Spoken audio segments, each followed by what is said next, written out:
We had a Rashida Tlaib Hamassurrection yesterday on Capitol Hill, and we're going to break down how it all happened. Also, President Biden barely coherent returning from Israel on Air Force One. We'll play what we think he said. And Kamala Harris barely coherent, just in everyday life. That's all coming up on this episode of Larry, brought to you by the Electronic Payments Coalition right now. Well, what happened on Capitol Hill yesterday would normally be called a protest or demonstration, but ever since January 6th, it's treason and insurrection. The comparisons are impossible not to make. Let's begin with the person who incited all the violence that happened at the Canon office building, Rashida Tlaib, Congresswoman from Michigan representing Hamas. Continue to watch people think it's okay to bomb a hospital with children. Now, if you've been watching our program the last couple of days, you know that Rashida Tlaib, Congresswoman in good standing with the Democrat Party, just lied. She lied. It's the big lie, in fact, because it inspired that mob that you just heard, getting angrier and angrier and angrier. She just said, oh, why are we pretending it's okay to bomb a hospital and little children? A hospital was not bombed. You saw the evidence. We all saw the evidence. It appears to be an errant rocket that the terrorists actually shot. They were aiming at innocent Israelis, which I don't think would make Rashida Tlaib fake cry the way we're seeing her do now. And it wasn't a bomb in any way whatsoever. And oh, by the way, it doesn't appear to have hit the hospital. Have you noticed there's no video footage of the bombed out hospital? All we've seen is video of the parking lot right in front of the hospital. Now, it's possible that hundreds of little children were in the parking lot at the moment of that explosion. That would be tragic, but we don't have any evidence of that either. But here's Rashida Tlaib delivering a big lie, if I may say, a blood libel against Israel, suggesting that they bombed a hospital and killed little children. You know what's so hard sometimes is watching those videos and the people telling the kids don't cry and let them cry. And they're shaking, and some of you know this. They keep telling them not to cry in Arabic. They can cry. I can cry. We all can cry. If we're not crying, something is wrong. And so I'm telling you right now, President Biden, not all America's with you on this one. And you need to wake up and understand that. We are literally watching people commit genocide and killing the vast majority just like this. And we still stand by and say nothing. We will remember this. But all of you, you need to know, I swear to God, Allah, you are on the right side of history. You are. You're doing everything possible to save lives. What is wrong with that? Stop it with trying to politicize this. Okay, couple things. First of all, really nice pre-printed signs there. Those aren't cheap. Who's paying for all of that? Listen to the word she used too. Genocide. We're trying to stop genocide. Now, maybe when you're talking about the state of Israel, a nation that was created immediately after the Holocaust, the attempted genocide of the Jewish people in Europe, 6 million died. Maybe the whole reason for Israel being is to avoid a potential Holocaust again. Maybe because of that, you shouldn't just throw around genocide willy-nilly there when you're talking about them and their actions, their defensive actions, their retaliatory actions against the slaughter of over 1,000 of their citizens.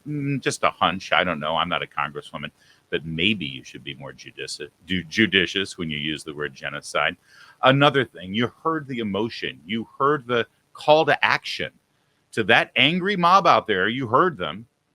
She was saying, you're doing the right thing. You're on the right side of the history. You're stopping the killing of innocent people. That's inspiring. That inspires a person to, well, even break the law, which is exactly what they did. They charged into the Canon office building right across the street from the Capitol. And if you're trying to make it, well, this wasn't the Capitol building like January 6th. Let's be clear. The Canon office building is an extension of the Capitol complex. It's where congressmen and their staffs have their offices. And even more importantly, it's where a lot of the committees meet. When you see, the Senate Foreign Relations Committee, if you see the Oversight Committee on TV, if you're watching C-SPAN, you see the Judiciary Committee meeting. They're not over on Capitol Hill. They're in buildings just like this. Committee meetings go on right there. The business of Congress is happening, and this is what occurred.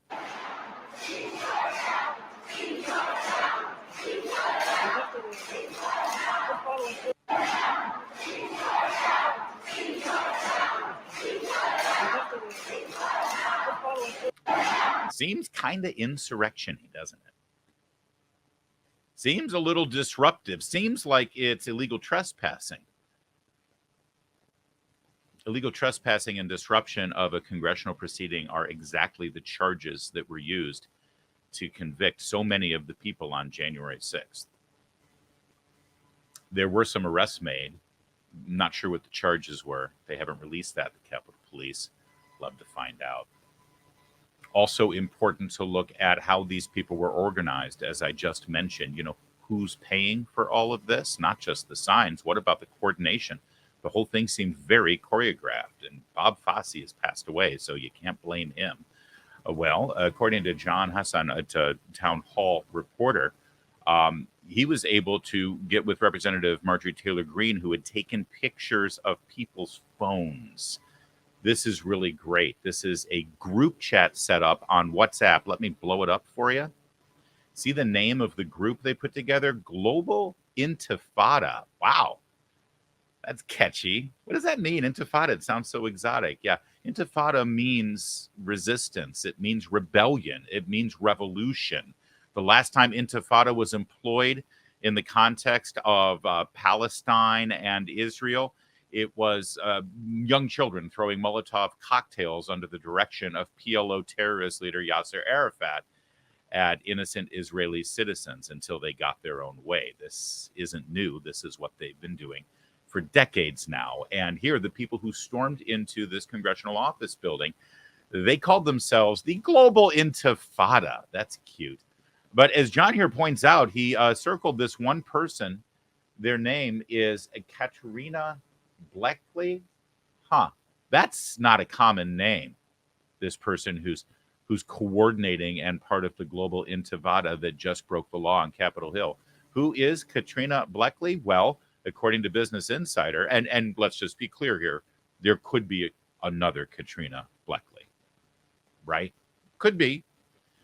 And that other Katrina Bleckley is the one who just trespassed on Capitol Hill, broke several laws, and is part of the Global Intifada group. This Katrina Bleckley, though, was a lead attorney at Southern Poverty Law Center, and also calls herself a migrant liberator, an abolitionist, hashtag Free Palestine.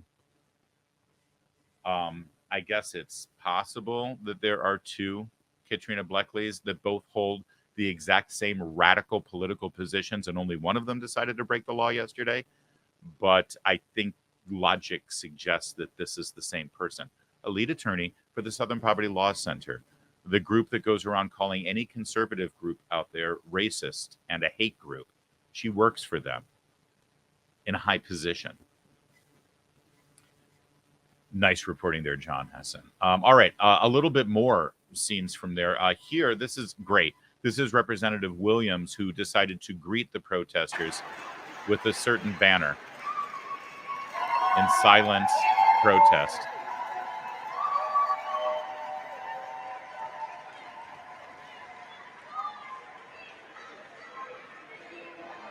Can I also ask one more thing about these protesters? You see this one getting arrested, although this one here, a couple of them. Why are they all wearing masks? I mean, Joe Biden ended the pandemic. He killed COVID, remember? He got rid of it. I'm sure they're all vaccinated and boosted. Why are they wearing masks? You don't have to wear masks. Maybe they're trying to hide their identity. Just a thought. Now, as I mentioned, one of the charges that was levied against the January 6th protesters in the treasonous insurrection that occurred on January 6th, not the protest, not the demonstration. Yesterday's events, that's a protest and demonstration. January 6th, insurrection and treason. Get it straight. One of the charges that was levied against them was disrupting a congressional proceeding. Now, this is what happened in the Senate Foreign Relations Committee yesterday as this was all going down. 18 years ago, Israel took the brave step of dismantling Israeli settlements in Gaza. Oh, this is very important, by the way. I should let you know. This is actually a hearing with the nominee, the Biden nominee, to be the ambassador to Israel. So the topic here and the subject matter was specifically about the nation of Israel.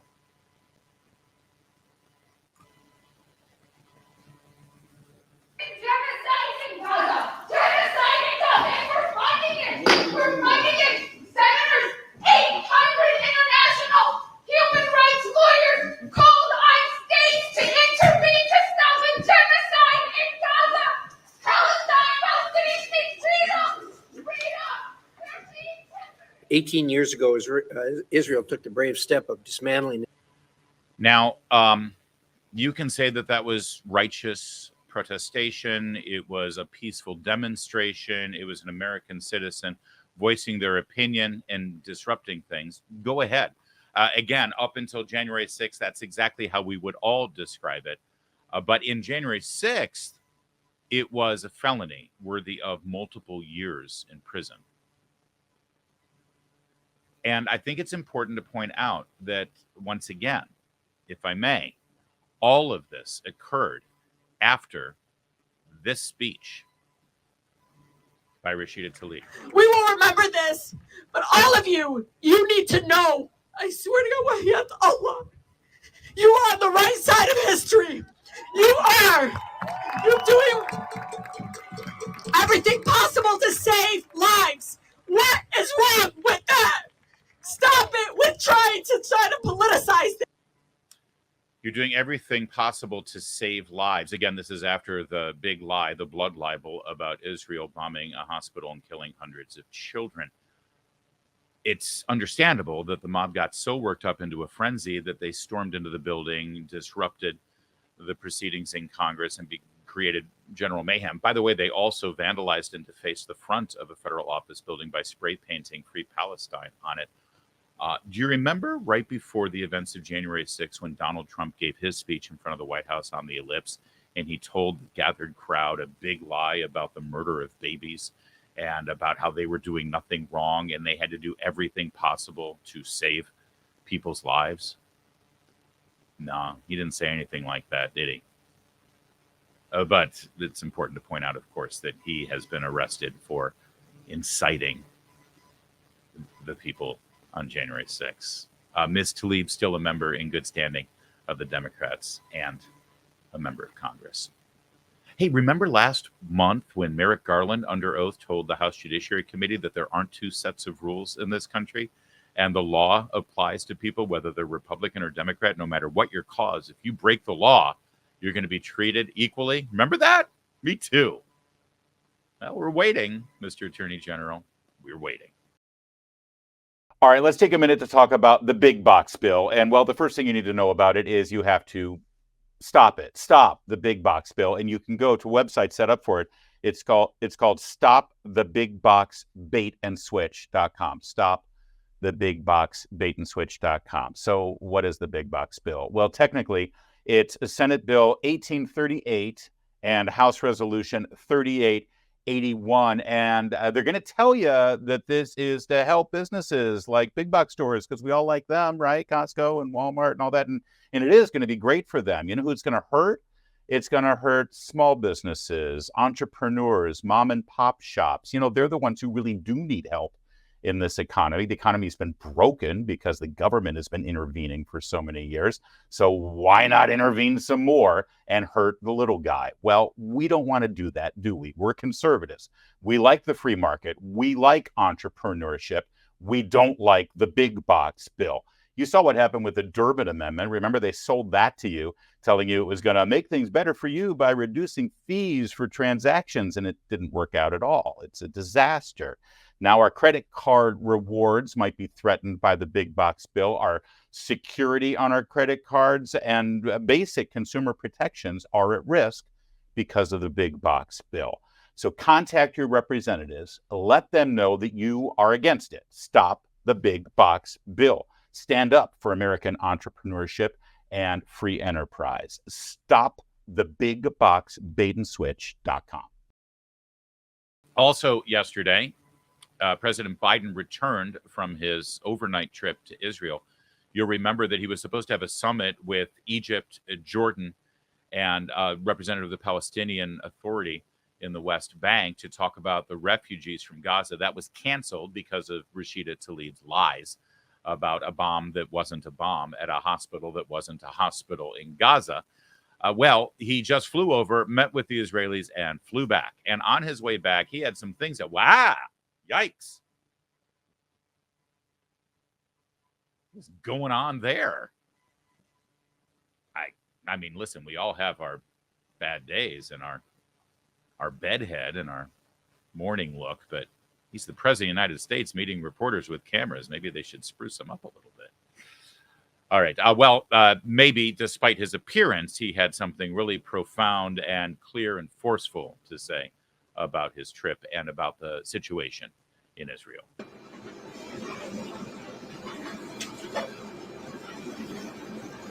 Virtually every mass shooting, every circumstance where a large number of people have been victimized and lost, I've spoken with them. I learned a long time ago, what you've all learned in your life.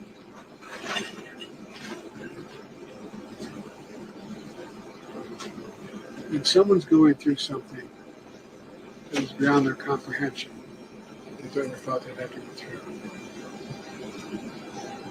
If they see someone who they think understands that maybe they took something not the same but similar, it gives them some sense of hope. And I always get criticized sometimes by my staff because when I go to these events, I stay for 3 to 4 hours to answer all their questions. But it matters. It matters a lot. And look, I'm talking, some of you have gone through a hell of a lot more than I've gone through, and a lot more than other people have gone through. And you understand. So it's just people are looking for just something to grab, something that gives them some sense of hope. And that's, if I can do a little bit of that, then it's worth doing. What is he talking about? Did you follow that? I swear I've watched that clip 5 times. And he's talking about mass shootings. And he's talking about people grabbing onto hope and the reporters going through more than he's gone through. And did he get to the point? Is he trying to be the empathizer in chief here? Is he trying to feel people's pain? And if you notice that he has this penchant for not finishing a clear sentence, he just leaves it hanging and then moves on to the next thought that's popped into his head, whatever it may be. One other thing he said there, that's why I always stay with people for hours and answer all their questions, and I get criticized about it.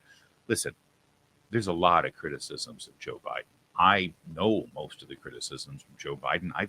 I've voiced most of the criticisms of Joe Biden. Have you ever heard Joe Biden get criticized for staying with the victims of a tragedy too long?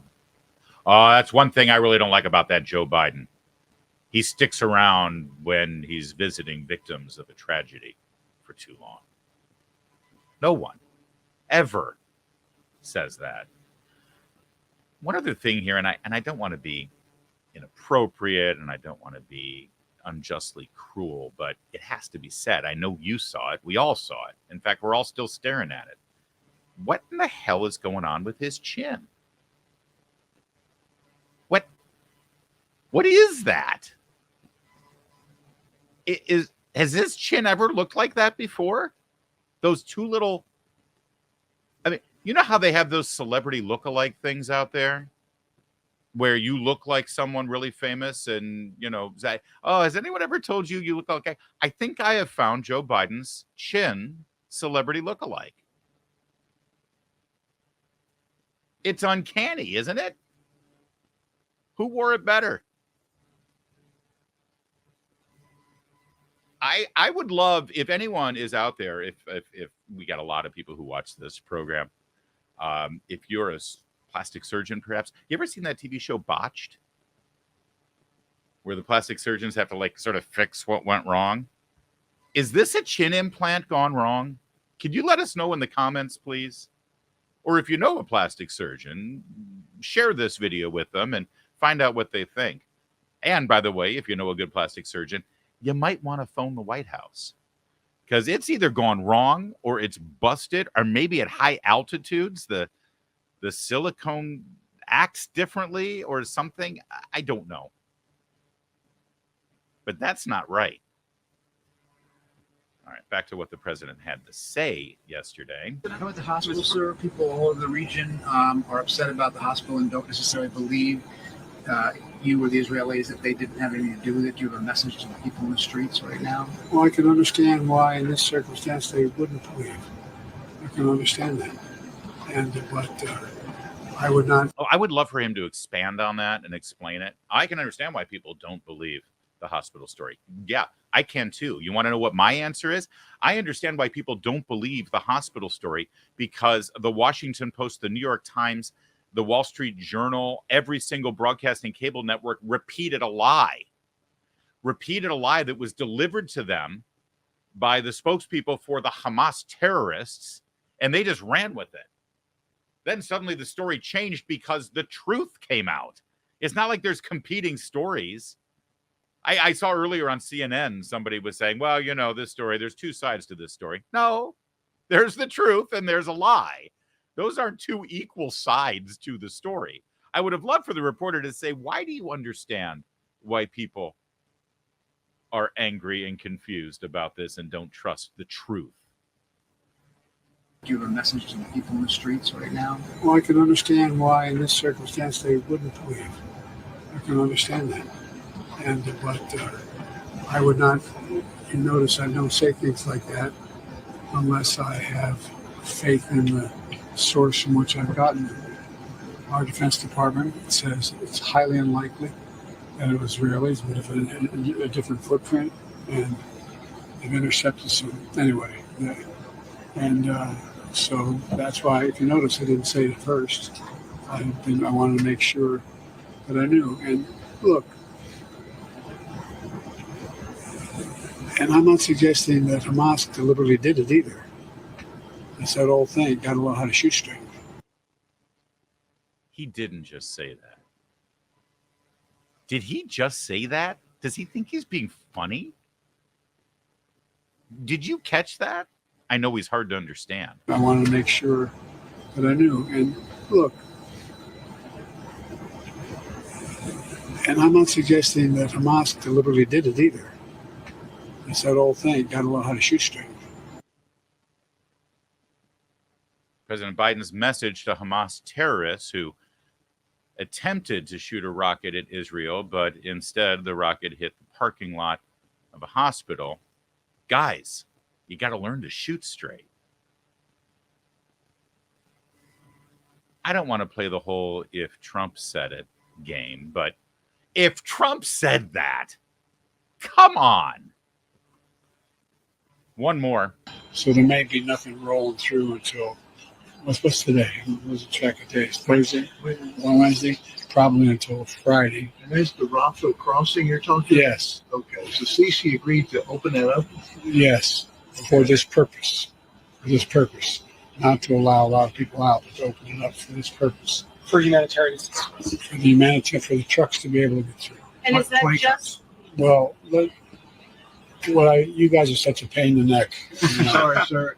But here's the deal. Up to 20 trucks. Yeah, they're such a pain in the neck. Poor Joe Biden. He has to deal with such a hostile press corps.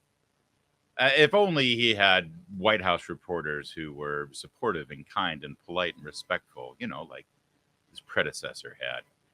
Your heart breaks for the man.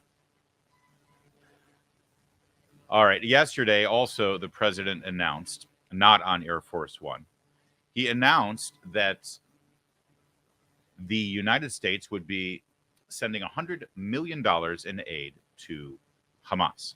Today, I'm also announcing $100 million in new U.S. funding for humanitarian assistance in both Gaza and the West Bank. This money will support more than 1 million displaced and conflict-affected Palestinians, including emergency needs in Gaza. Will it, though? Is that exactly where that money is going to go? And how does he know that for sure? Now, you'll remember during the Trump administration, it was determined that a ton of U.S. humanitarian aid was being used by the people of Hamas, a terrorist organization, to do what they do best, terrorism. And so the Trump administration stopped that funding. No, you're not going to get U.S. aid unless you stop trying to kill our ally, Israelis. The Biden administration jumped right in there when they took the White House and they released that aid. And well, here we are 3 years later, and we've got over 1,000 dead Israelis and a war going on. It's almost like if you're firm with the terrorists and tell the rest of the world in no uncertain terms that you're taking sides and your side is Israel's and they're our ally and you're standing by them. And if anyone wants to be the friend of the United States, they better make peace with Israel. And then, oh, lo and behold, we had Arab countries making peace with Israel. It's almost like taking a firm, moral, righteous stand on the international stage gives you good results. And by being wishy-washy and mitigating and actually sending a signal that maybe you're on the side of the terrorists who hate Israel, well, the next thing you know, you've got a war. And now, apparently, it's our responsibility to give $100 million to the people who started and continue to wage the war. Donald Trump took a break from his civil trial in New York to comment. Biden is sending $100 million to the Palestinians? Yes, Mr. President. Nobody was asking that question. What, go ahead. Well, what do you think about that monetary fund? I think right now it's totally inappropriate. It's so inappropriate to be doing that right now. He's over in Israel and he's giving money to the Palestinians. I think it's very inappropriate. Thank you very much. Thank you, Mr. President. Will you be back tomorrow? It's very inappropriate. It's also very dangerous. And I'll say this, though. I think most Americans would be more tolerant of this announcement of $100 million of humanitarian aid to Hamas if, as the president was flying back on Air Force One, he had our, 10, 15, 20 hostages that Hamas is holding right now. He got nothing out of this. Americans were slaughtered by Hamas, and Americans are currently being held hostage by Hamas. And President Biden just announced that they're getting $100 million.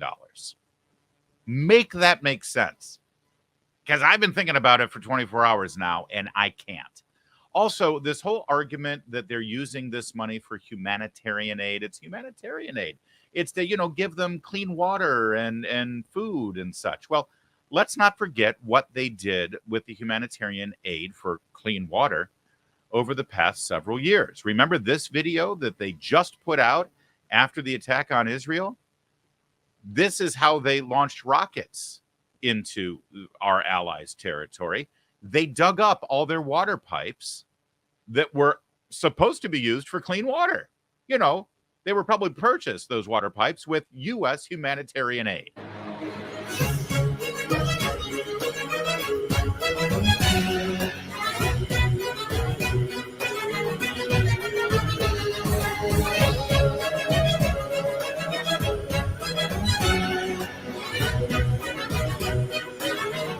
There you go. So, listen, we've got an arms embargo. We're not selling any rockets or munitions or mortars or anything like that to the Palestinians. We're just going to sell them, give them humanitarian aid so they can buy their own water pipes for clean water, and then they'll turn it into rockets and munitions and arms and mortars. That's our policy right now. What a difference an election makes, huh? Although I have to say, as we continue to be concerned about President Biden and how incoherent he is and how hard it is to understand him and how he's not giving us clear, decisive statements about where he stands, one must always recognize what the alternative is. Kamala Harris yesterday. And we will continue to work forcefully to protect our fellow countrymen and women and people, and do exactly what we know is important at this moment in terms of standing with people and fighting for unity and dignity for all people. I love it when liberals' tongues get trapped in their own intersectionality web, because that's exactly what happened here. I'm guessing she just did her company's HR DEI training, right? And so now it's been implanted in her brain. You've had to do these trainings too, haven't you? They're insufferable. And you got to use the right language, otherwise you'll get written up by HR, and that's intolerant. And we've got a zero tolerance policy for intolerance. Think about that for a minute. There's one thing we don't tolerate, it's intolerance. Here's exactly what happened with Kamala Harris as she was reading from her prepared remarks. And we will continue to work forcefully to protect our fellow countrymen. Oh no, I can't say that. I can't say countrymen. What about women? And women. Oh no, wait a minute, I can't say that. What if you don't identify as man or woman? Oh God, I've got to repair this, fix it. And people. Oh, I think that's good. Uh-oh. What if you don't identify as a person? What if you, why didn't someone proofread this speech before I delivered it? Actually, also, these are prepared remarks.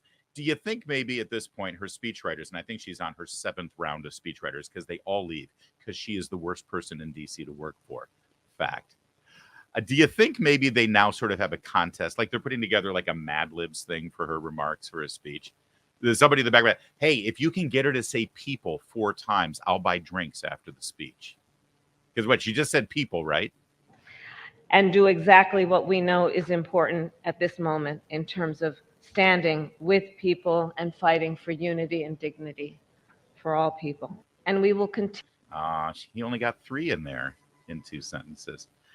She then went on to say some more gobbledygook about equity and representation or something. You know, we've got people dying in Israel and in Ukraine right now. We've got people who can't afford eggs or milk or gas, but equity.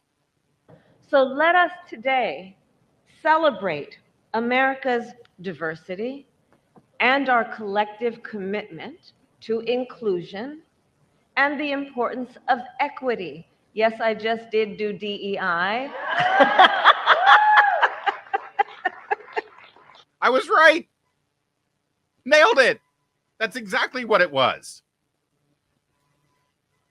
And by the way, real fast, as members of the House of Representatives, once they get back into session, when they pick a Speaker of the House, and no, I'm not interested in that.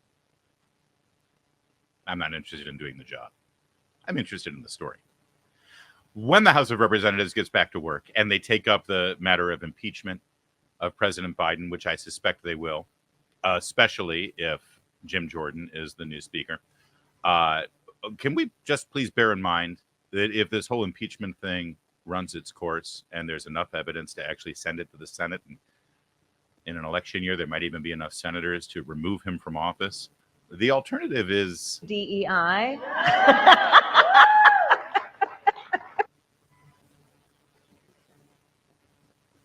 The alternative is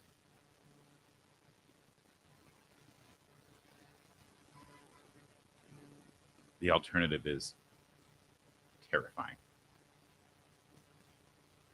That's it for today. Please like and share and subscribe, and you're going to do whatever you want. Why am I asking you to? But we do appreciate it when you share this around. People like it, and they're giving us feedback. And if you want to give us feedback, please do in the comments section.